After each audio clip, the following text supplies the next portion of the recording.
Hello once again and welcome to CSIT 316, Web Development Using Content Management Systems. We are on the 5th session, which is Working with Content Part 1. We'll have 2 sessions for working with content, so this is labeled Part 1. Now in this session, you'll learn more about the basic content types in WordPress, and then we'll explore posts, pages, and media files. After this session, students should be able to explain what a post and a page is. Students should be able to publish posts and pages containing media files. Students should be able to distinguish between posts and pages. And finally, students should be able to identify situations that require you to create a page or a post. Students may refer to Chapter 4 of the adopted test for this course, which will be displayed on the last slide. Now, WordPress comes with several basic content types, which are posts, pages, links, and media files. Posts and pages make up the heart of your site. Since WordPress is known for its exceptional blogging capabilities, we will talk about posts first and then discuss how pages differ from posts. So let's start off with posts. Collectively, posts make up the blog or the news section of your website. Posts are generally listed according to date, but can be tagged or filtered into categories. At its most basic, a post consists of a title and some content. Now, WordPress will add some required metadata to every post, which include an ID number, an author, publication date, category, publication status, and visibility settings. Now, this is the post editing screen. As you can see from your dashboard, post is the first menu item, and then you can add new posts. You can view all posts. So when you go here to all posts, you see the post you have, and then you can put some content in here. You can add media to your post, and once you're done, you can save the drafts. You can preview. If you are okay with everything, then you publish. Very easy and straightforward. Now, the content box lets you edit your content in Rich Text Editor, the visual tab, as you saw in the previous slide. Right here. Now, this rich text box allows you to type everything, format your content according to the items provided by the editor. Makes life easy. Now, if you know HTML, you can check the visual editor's work by switching to text view. So once you switch to text view, you'll be able to see the HTML code that was generated for you by this content you've put here. And if you're familiar with HTML, you can just make the changes as you desire. Now, the visual editor does not include tools for working with tables, subscripts, superscripts, and the other relatively unusual formats. If you need these tools, use the Tiny MCE Advanced plugin to add them to your toolbar. Now, click on Paste a Text button in the toolbar to paste rich text from a Word file. Now, it works well with Excel tables too, and even does a decent job with copied data from Adobe PDF documents. Now, if you enabled permalinks in your settings, as we saw in the previous session, you'll see a permalink field on each post and page. If you don't like the generated slug, or if it's too long, you can edit it using the edit button supplied. And then you'll be able to edit the link. We are calling ours My First Content. Then you click on OK. Now, in the Publish section, which you find at the top right corner of your dashboard, you can choose who is allowed to see the post.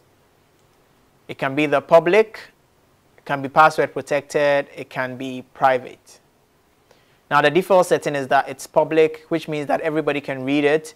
A private post is one that only registered users of the site can read, and a password protected post is not public, but visitors don't have to be registered in order to read it.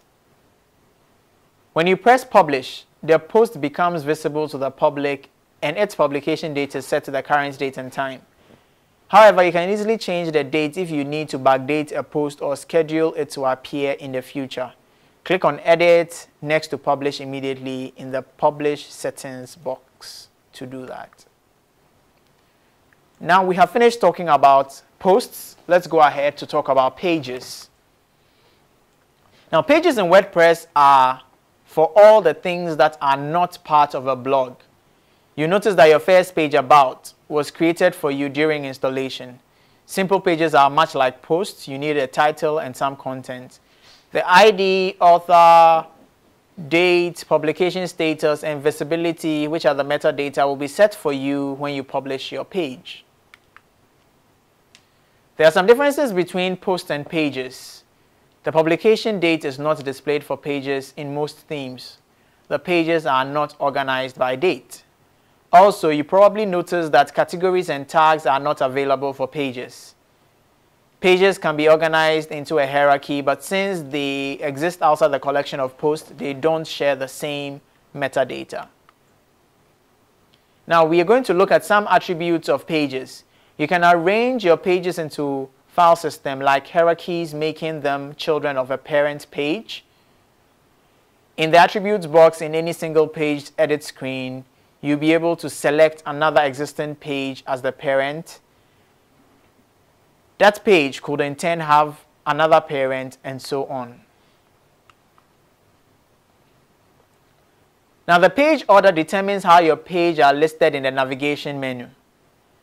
There are plugins that provide a drag and drop screen where you can rearrange your pages without having to count. My Page Order and Page Mash are two of the best plugins you can use. Now, pages are arranged in a parent-child hierarchy. So we can see how the pages look like when you visit pages on your left panel on the WordPress dashboard. Visit pages, you are presented with a list of pages you have. You can see a button here to create a new page and so on and so forth. And you have the list of the pages that you have on your WordPress site, the author, and then the date it was created and published. Let's look at posts versus pages. Sometimes it's not immediately clear whether your content would work best as a post or a page. On the surface, they are much the same thing in WordPress. They share a similar editing screen and can accept comments and trackbacks. How do you decide which one to choose? In general, posts are more ideal for date-based content, blogs, podcasts, columns, newsletters, journals, or a press release.